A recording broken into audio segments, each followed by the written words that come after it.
Assalamualaikum, salam sejahtera, salam satu Malaysia. Saya Amin Fuad bersama dengan rakan saya Azril ataupun dikenali sebagai Bam dan juga Amir dan juga Amir Arafat untuk episod yang pertama Sembang EPL musim 2021 musim 2022. Jadi biasalah English Premier League, Liga Perdana Inggeris akan bermula minggu depan. So minggu ni kita nak buat preview ataupun prediction sikit lah dengan budak-budak ni. Nak tengok kena ke tak kena. Okay, kita start dulu dengan EPL Champion. Juara EPL, aku start dulu lah kan. Lepas tu aku bagi korang, floor dekat korang. Baik. Aku punya juara EPL 2021-2022 adalah pasukan Manchester City. The reason apa aku cakap Manchester City sebab apa lagi pasukan yang bagi aku dah sempurna, tambah pula Grealish, lepas tu nak tambah pula Harry Kane. Orang kata tambah Harry Kane ni meletup terus EPL ni orang kata. So tak tahulah jadi ke tidak Harry Kane ni. Defend memang dah solid. You ada Stones, you ada Laporte, you ada Diaz. So dah tak ada masalah kat bahagian belakang. Ibaratnya Man City ni macam boleh ada dua pasukan. Aku serahkan kepada Azril, siapa pilihan kau? Untuk champion sama lah Min. Aku rasa none other lah. Dengan dia punya squad macam kau dah cakap dah semua, kau dah sapu dah semua. So dengan ada Kane ni kita confident lah. Kalau Kane masuk ni confident lah. Memang Manchester City lah. Okay, dia adalah orang kata tim juara lah buat masa sekarang. Yang menunjukkan dia adalah juara dan memang nak pulun lah. Okay, Amir pula. Man City dua-dua aku differential sikit lah. Mungkin aku merasakan aku lebih kepada Chelsea. Kalau dia berjaya lengkapkan Lukaku punya transfer, aku yakin Chelsea boleh jadi juara. Kenapa kau rasa Chelsea? Aku rasa ini satu full season yang baru untuk Tuchel. Tuchel pun back to back, tak silap aku dah 2-3 kali jumpa Pep dia menang. The only thing untuk Premier League yang maraton macam ni, kau kena menang game dengan tim bawahan, which is proven. Cuma mungkin ada few games yang kita akan tengok kelebihan Tuchel untuk bermain dengan formation yang lain. Aku rasa kalau dia orang berjaya komplit, macam mana cakap Muhammad ni Kounde dia bermain Sevilla tu. Aku rasa mungkin akan komplitkan squad dia lah. The rest aku rasa dia pun sama, mungkin dia tak boleh buat dua tim. Tapi aku rasa dia ada squad depth yang baik. Tuchel pun ada ability yang panjang, ability untuk bermain perlawanan-perlawanan yang panjang macam ni, 38 games. Dan aku rasa lebih kepada Tuchel untuk prove yang kalau dia boleh menang European Champion, why not dia boleh menang Premier League dengan squad yang dia ada. Ini dengan syarat Lukaku masuk, which is aku percaya boleh, mesti boleh bayar. Untuk top 4 pula ini pilihan aku Juara tadi kita dah tahu Man City. Naik juara adalah Chelsea. Tempat ketiga adalah Liverpool dan tempat keempat adalah Manchester United. Jadi ini top 4 aku. Aku akan cakap kenapa Chelsea nombor 2. Lebih kurang macam Amir juga tadi, aku rasa faktor Tuchel tu penting. Dia seorang pengurus yang sangat bijak. Kalau kau tengok musim lepas, Chelsea ni bila Tuchel ambil alih, dia macam pasukan dia balance. Serangan balance, defense pun balance. Tak ada lebih serang. Macam Lampard, you tahu dia nak menyerang. And then faktor Lukaku lah, attacking. Kalau Lukaku masuk, aku rasa tu faktor yang besar lah. Kalau untuk Liverpool pula, nombor 3, aku bergantung kepada tahap kecergasan Van Dijk dan pertahanan lain. Matip dan juga Joe Gomez, sebab aku rasa dia ada lagi satu pertahanan, Ibrahim Konate ke Kanute ke apa nama dia. So aku rasa bergantung kepada Van Dijk. Kalau kita dapat Van Dijk yang sama, aku rasa mungkin Liverpool boleh mencabar dan juga akan menduduki tempat ketiga. Okay, untuk Manchester United pula, aku rasa United ada squad yang baik, yang bagus. Cumanya aku rasa dia masih lagi kekurangan 1-2 pemain lah.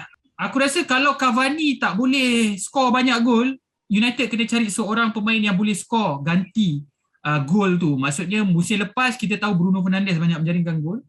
Tapi kalau tak ada orang yang boleh menggantikan Cavani untuk menjaringkan gol, itu akan menjadi masalah sebab aku tak rasa Anthony Martial ataupun Rashford boleh mengisi kekosongan tu. Ataupun mungkin dari segi tim sikit-sikit lah, maknanya 10 gol Rashford, 10 gol Martial, mungkin Cavani 10 gol, lebih kurang macam tu. Dan aku rasa Ole kalau dia nak mencabar, dia tak boleh main dengan dua defensive mid. Dia kena beranikan, dia kena meletak Pogba, Fernandes dan juga seorang defensive mid. Dia tak boleh letak Fred dan McTominay. Itu bagi akulah. Azril, top 4. Okay, lebih kurang juga sebenarnya. Nombor 2 ni aku pergi kepada Liverpool lah. Liverpool. Sebab aku rasa squad dia semua dah balik. And plus dia ada signing Ibrahim Konate tu. Itu aku rasa good signing untuk diorang. And plus semualah, Gomez pun semua dah balik. Van Dijk dah balik kan. So second adalah Liverpool untuk aku. Third adalah ni pelik sikit lah. First time lah ni aku pilih ni, Manchester United. Manchester United.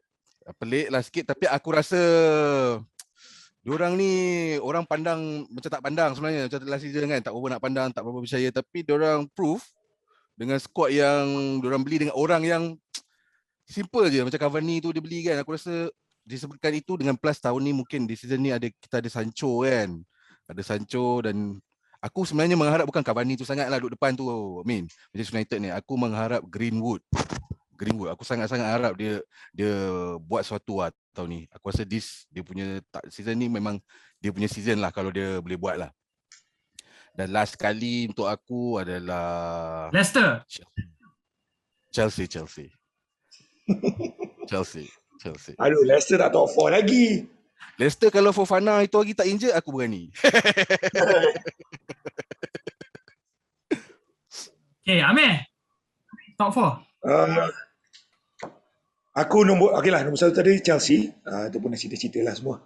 Man City lah, nombor 2. Aku rasa ini antara persaingan sengit antara Lukaku dan Man City. Persaingan yang sengit. Aku rasa another good season lah. Mungkin macam kita tengok dulu City dengan Liverpool. Mungkin 1-2 point. The reason is because City setakat sekarang menunjukkan diorang boleh menang dengan tim-tim kecil ni 100%. Jadi dengan skor yang ada, aku rasa itu saja yang membezakan bila diorang lawan each other, Chelsea dan City, akan jadi big game season depan. Squad depth yang cukup, tapi aku rasa this is Chelsea season. Nombor 3 pada aku jiran Manchester United. Aku rasa additional player macam Sancho, one of the best player dekat position dia dekat dunia sekarang. Aku rasa is good addition.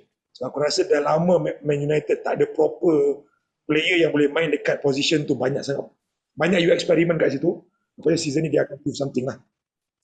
Besides, apart from macam kau cakap tadi, bahagian tengah United tu pun sangat penting. Tapi bila kau add on Varane, dia akan bertemu dengan Peti Ais, Harry Maguire. Aku rasa is good addition. Dua-dua ada good leadership. Sekarang tinggal untuk diorang punya chemistry saja. So mungkin right back itu je lah. Tapi aku rasa aku setuju dengan kau, 1-2 position yang tinggal untuk completekan diorang ni sebagai a pure title contender. So Man United nombor 3. Nombor 4 Arsenal kan mah? Nombor 4 ni kejutan Arsenal. Tak mungkin Arsenal. Arsenal relegation battle. Jangan macam tu. Nombor 4 Liverpool lah.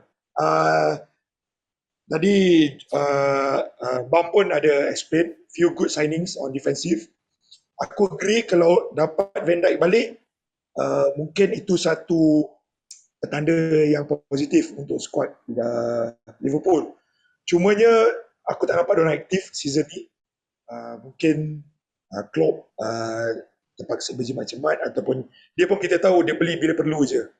Tapi aku so far aku rasakan diorang akan struggle juga season ni untuk nombor 4. So aku rasa nombor 4 is fair enough for them.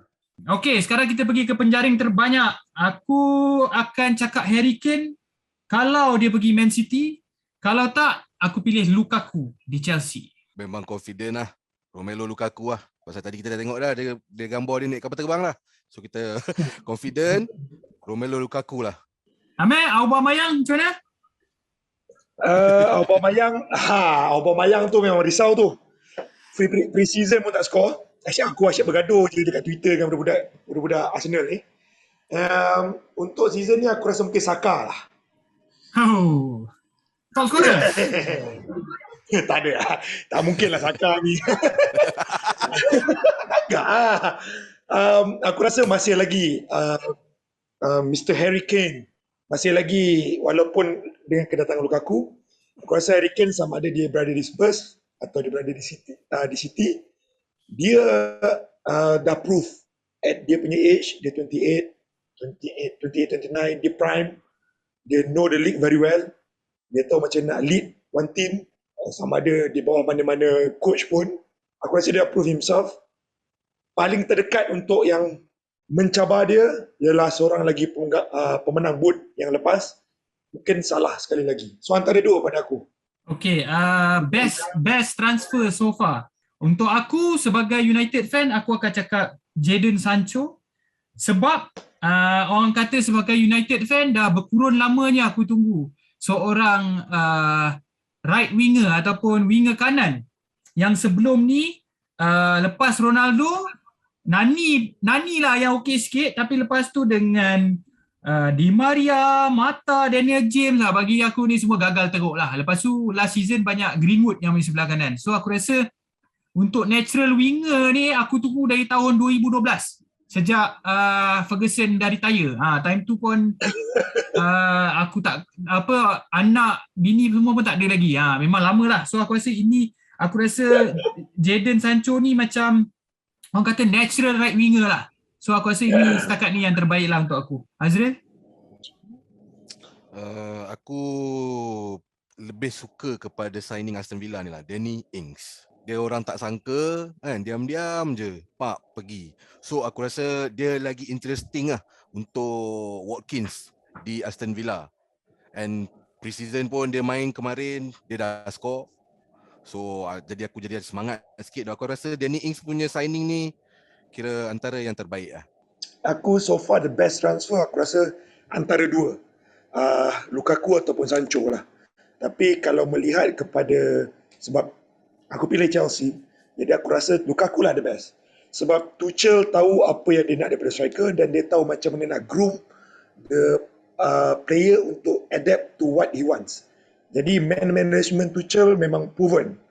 So far aku rasa Lukaku the best transfer sebab dia dah prove dekat Serie A yang dia boleh score. Dia ada perlukan certain diet untuk dan certain gameplay untuk menjadikan dia seperti mana dia. Walaupun kita tahu the different untuk Premier League dengan perbezaan Premier League dengan EPL tu terlalu jauh. Premier League dan Serie A terlalu jauh. Tapi itu tidak menindakkan yang dia memang ada potential. Bukan potential, dia memang ada the kriteria sebagai seorang striker clinical. Dia prove dekat Euro. So aku rasa Lukaku is the best transfer so far. Unfinished business. Yes, unfinished business. Kita kena ingat Lukaku pun menjaringkan banyak gol juga untuk di EPL. Aku tak ingat berapa figure dia, tapi banyak juga untuk United dan juga Everton. Okay, pemain terbaik EPL. Aku akan start dengan KDB, Kevin De Bruyne. Kalau dia boleh stay fit. So itu bergantung sebab aku dah pilih Man City champion. So salah seorang pemain Man City kena jadi pemain terbaik. Jadi KDB untuk aku. Azril? Romelu Lukaku lah. Aku harap dia jadilah. Amir? Sebab dia memang unfinished business ni, cerita dia ni. Betul, dia ada personal punya mission. Dia ada personal punya mission and total, kalau aku tengok kat sini kan, dia punya total game 252 game dia ada 113 gol kat EPL total.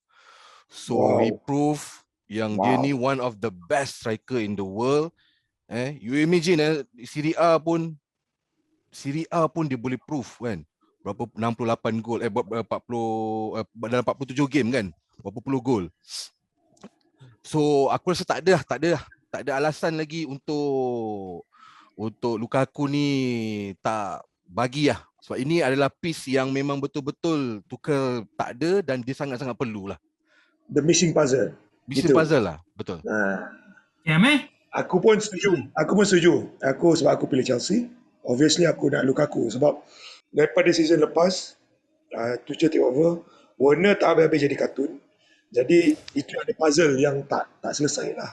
Jadi bila Lukaku, dia trigger Lukaku, aku rasa straight from sebelum episod ni keluar pun, aku rasa pada pendirian aku sendiri, aku merasakan Chelsea dah find the right striker yang available at the market dengan diorang tak kisah pun pasal duit. So aku rasa siapa yang tak nak, kalau boleh, kalau Arsenal duit pun aku suruh Arsenal beli. Tapi apa kena ini, biasalah tim-tim asnaf macam Arsenal ni. You all know lah guys. So Romelu Lukaku untuk aku. Okay, pemain muda terbaik.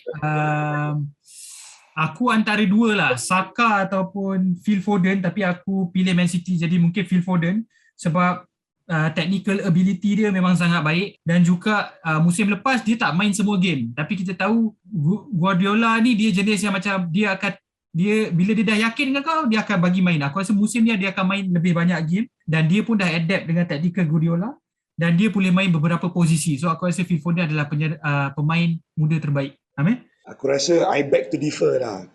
Phil Foden. Saka left back pun boleh main. Foden tak boleh main left back. So aku macam biasa, mesti aku pilih Bukayo Saka. Sebab Bukayo Saka last season Arsenal bergantung banyak kepada dia. Season ni mahu tak mahu, suka tak suka, mungkin diorang akan sign Martin Odegaard.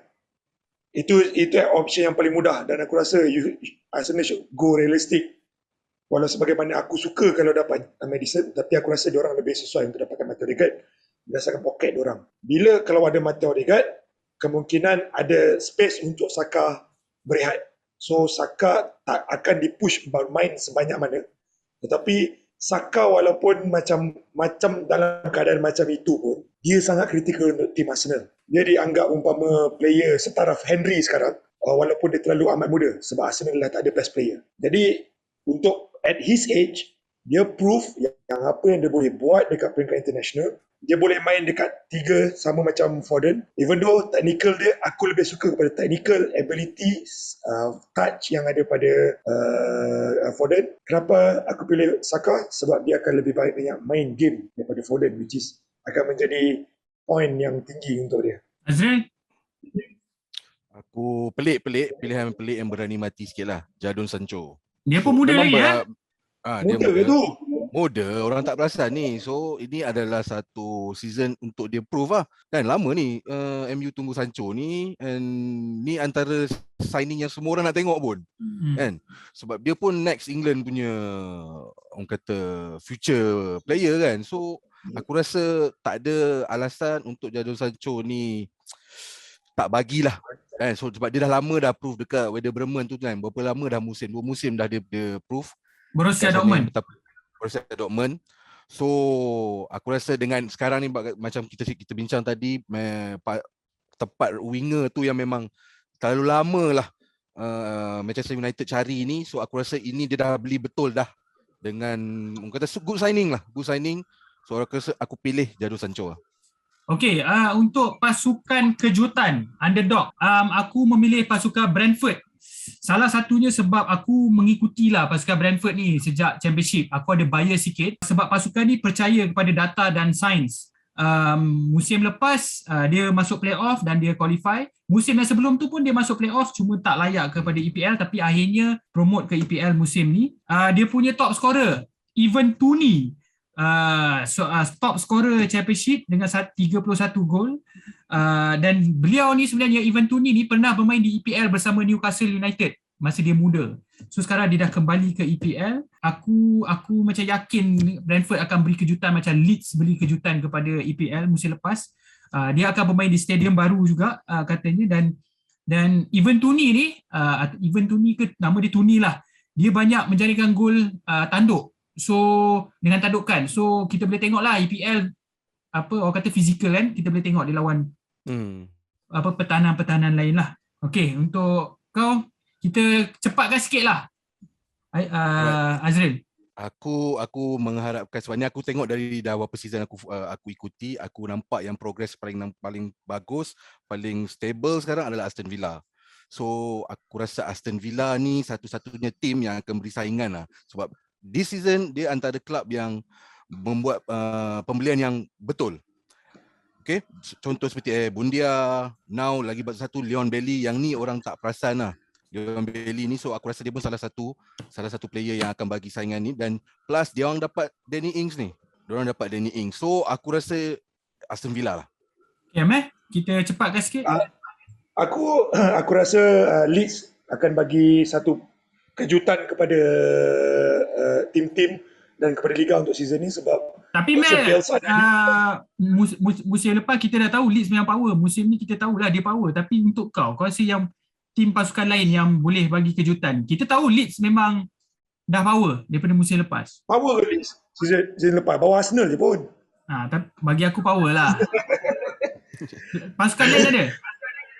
Pasukan lain aku rasa dia akan stable sama macam dulu. Kalau nak marah macam tim macam Southampton pun mungkin tak ada. Tapi kalau nak terpaksa pilih, aku terpaksa agree dengan Azrael lah. Villa buat purchase yang betul at the right price, and macam player macam Leon Bailey, aku terkejut untuk player macam daripada Bayer Leverkusen. Dia very good dekat left wing, very skillful, willing untuk masuk Aston Villa, which is there's something to prove there lah. So aku rasa maybe Aston Villa. Okay, pasukan yang akan struggle. Aku memilih Arsenal. Simple. Aku rasa dia memang banyak masalah. Auba still lagi dengan gaji yang besar, tak perform. Ada beberapa pemain muda yang bagus, tapi cukup atau tidak aku tak tahu. So aku rasa Arsenal akan struggle lah. Azril? Sama. Last season lepas kita tak ada soalan tim struggle ni. Ni memang soalan untuk Arsenal ni. Soalan baru ni. Soalan baru. Kalau dari segi macam tu, memang aku pun setuju memang Arsenal, sebab tak nampak hala tuju, tak nampak apa plan langsung lah masa sekarang. So memang inilah tim yang akan melingkup. Kau setuju ataupun ada pasukan lain yang akan struggle? Bila kita terpaksa bercakap untuk struggle ni, ada dua benda je. Tim yang struggle akan kena relegation untuk sustain dekat dalam league, ataupun tim besar yang struggle untuk lift their status. So bila dalam perkataan struggle ni, aku lebih suka memilih perkataan Arsenal, sebab Arsenal dah struggle benda ni since years. So season ni struggle lagi lah. Macam biasa lah. Tapi expectation untuk Arsenal sangat tinggi sebenarnya setiap season. Betul tak? Expectation, hope memang tinggi, tapi daripada fans saja, bukan daripada management. Betul. There's two different things. So kita, sebab tu fan yang paling sabar kalau nak cari boyfriend orang kat luar sana tu kan. Kalau ada perempuan kata tengok cerita ni, cari boyfriend, cari fan Arsenal sebab penyabar orang. Loyal Lagi tu. Okay, last kali sebelum kita bersurai. Manager mana yang akan kena sack dulu? Manager pertama yang akan kena pecat? Aku akan cakap dengan cepat sikit lah. Aku cakap manager Watford, Xisco Munoz, sebab rekod yang ditunjukkan oleh pasukan Watford, kalau Watford struggle, confirm dia akan sack, sebab owner dia daripada Italian businessman ni, Gino Pozzo ni, dia take over tak salah aku 2013, tapi dalam tempoh tu dia dah ada 13 pengurus dalam era Gino Pozzo ni, and 3 manager yang bawah dia, ada satu manager main 2 game sahaja. Lepas tu ada Kiki Flores yang 12 game sahaja. Vladimir Ivic 11 game. So aku rasa Watford adalah calon yang pertama, manager pertama yang akan kena sack. Azril? Aku sama sebab aku pun nak cakap benda yang sama. Memang Watford, kita dah tahu siapa yang dah baca pasal dia orang punya previous manager lah apa ni semua, memang ni kita nak hantar melingkup yang pertama, so manager pertama yang melingkup. Bye bye. Watford. Okay, bagi selain Watford lah seorang. Kalau selain Watford, aku rasa kalau tim macam Crystal Palace. Okay. Aku rasa itu sahaja yang kita ada untuk minggu ni. Okay. Kita akan jumpa lagi di episod yang akan datang. Semoga kita boleh masuk studio cepat supaya tak ada lag bangang macam ni. So insyaAllah kita akan jumpa lagi untuk episod yang akan datang. Korang boleh follow Amir dengan Azril dekat Instagram, dekat Twitter kalau korang nak tengok dia orang punya pendapat tentang bola sepak ataupun dengan kehidupan dia orang. InsyaAllah kita akan jumpa lagi. Assalamualaikum, terima kasih.